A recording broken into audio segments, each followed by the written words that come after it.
Pemirsa, tarif pengurusan administrasi surat kendaraan bermotor naik sebesar 2 hingga 3 kali lipat mulai hari ini.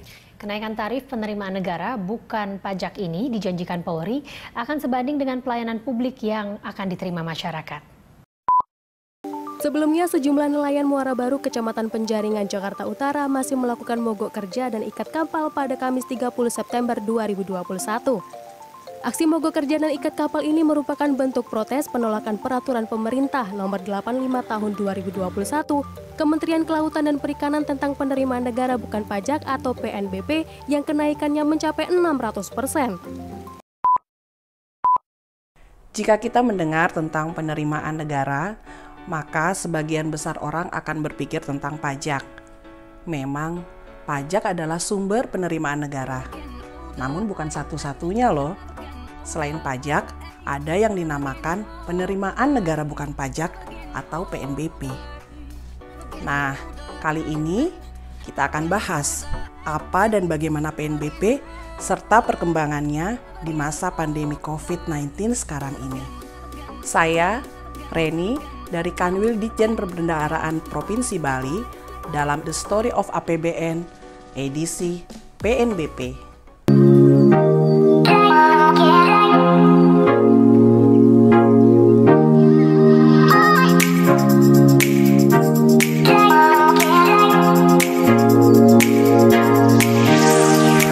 PNBP merupakan salah satu dari 3 penerimaan negara selain pajak dan hibah.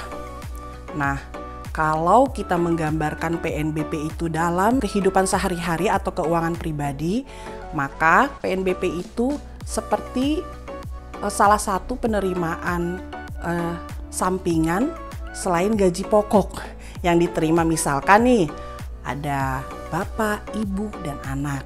Nah, dalam rumah tangga tersebut, gaji atau penerimaan utama diperoleh dari gaji si bapak, sedangkan penerimaan lainnya dari hasil jualan si ibu. Nah, kalau hibah itu mungkin ada warisan dari orang tua atau nenek kakeknya. Nah, ada gambaran sedikit kan tentang PNBP? PNBP itu adalah pungutan yang dibayar orang pribadi atau badan. Dan kita yang membayar PNBP akan mendapat manfaat langsung ataupun tidak langsung. Nah, PNBP juga dibayarkan atas layanan atau pemanfaatan sumber daya dan hak yang dimiliki oleh negara. Kita juga harus tahu apa yang menjadi landasan hukum pelaksanaan PNBP di negara kita. Yang terutama adalah Undang-Undang PNBP nomor 9 dan ada 4 lagi undang-undang yang menjadi turunan dari undang-undang tersebut. Nah, pungutan yang sudah diterima oleh pemerintah itu merupakan penerimaan pemerintah pusat. Beda dengan retribusi ya, kalau retribusi menjadi penerimaan pemerintah daerah.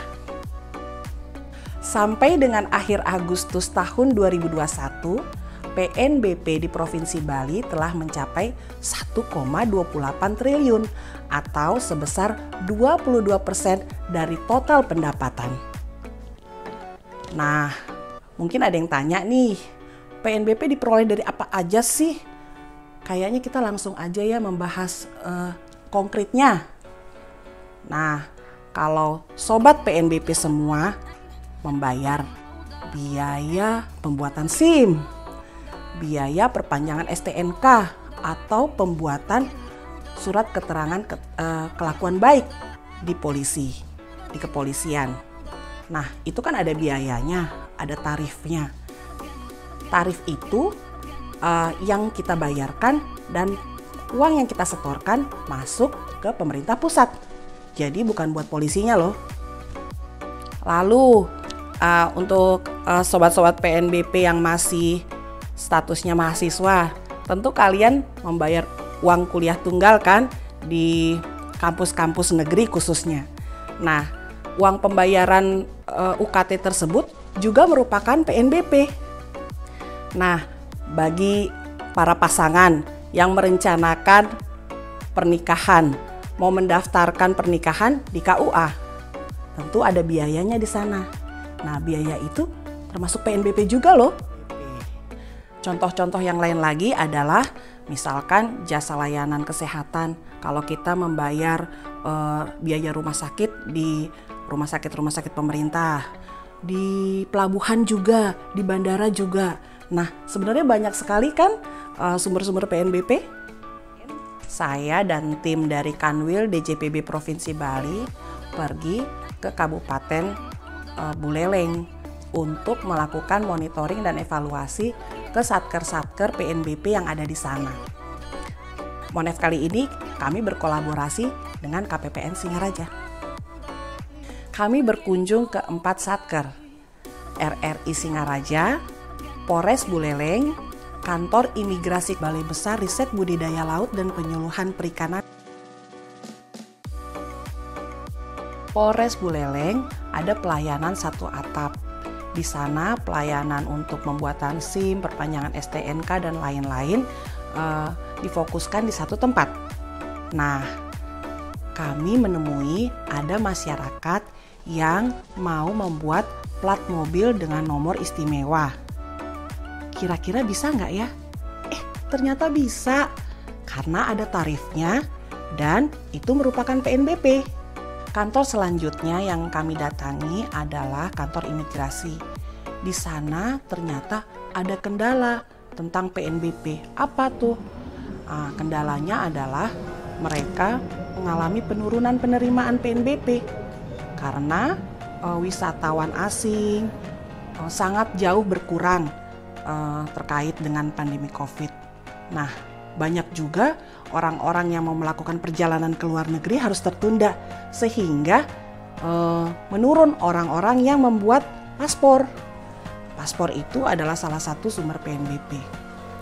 Selain itu, izin menetap warga negara asing juga mengalami penurunan. Nah, itu kendala di imigrasi. Nah, waktu kami pergi ke Balai Besar Riset Budidaya Laut dan Penyuluhan, serasa pergi ke itu loh, apa namanya, SeaWorld. Pernah nggak ke SeaWorld? Kita bisa lihat ikan-ikan besar, kita juga bisa lihat macam-macam biota laut yang saya heran, ada ya di sana. Nah, di sana buat apa tuh ikan-ikan? Ternyata ikan-ikan itu menjadi objek penelitian di sana. Termasuk lobster yang besar-besar, bikin ngiler pengen makan. Nah, terus di sana juga ada asrama yang disewakan bagi para peneliti ataupun mahasiswa. Nah, kami sempat berkeliling di sana. Cuman karena arealnya terlalu luas, capek juga ya. Sampel-sampel itu bisa dijual untuk kita memperoleh penerimaan PNBP. Nah, teman-teman sekali waktu kalau lewat sana boleh dong dimampirin ya. Nah, kira-kira seperti itu story kita tentang PNBP. Semoga bisa menambah wawasan kita ya dan membuat kita semua tambah penasaran tentang PNBP dan juga tentang APBN. Buat PNBP, kalau misalkan ada pertanyaan atau sharing pengalaman, bisa ditulis di kolom chat ya. Sampai ketemu ya, Sobat PNBP di episode The Story of APBN berikutnya. Senang bisa berbagi cerita. Thanks for watching. Mwah.